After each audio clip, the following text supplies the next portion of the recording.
Ердөө ганц минут сонсоод үзээрэй. Blue Channel Gooseworks гэх хүүхдийн дууны суваг байдаг ба тэгтэл 2018 оны 10 сарын 15-нд уг суваг дээр нууцлагдмал нэг бичлэг тавигддаг. Уг бичлэг дээр цэнхэр өнгөн дээр блүү гэсэн бичиг харагдаж нэг ая явсаар дуусдаг. Тэгтэл уг бичлэгийн төгсгөлд хар гаргийн хүн шиг зүйл зэрэлзэж харагддаг. Уг бичлэгийг цацсны дараа уг суваг юу ч болоогүй юм шиг хүүхдүүдэд зориулсан дууны бичлэгээ хийсээр л байдаг. Тэгтэл 2021 оны 1 сарын 15-нд дахин нэг нууцлагдмал бичлэг тавигдаж уг бичлэг дээр Жэйн тариалагдахгүй гүн цэнхэр гэсэн бичиг харагдаж нэг ая явсаар дуусдаг.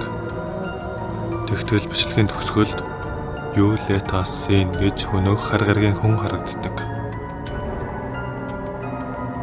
Үргэлжлэлийг part 2-оос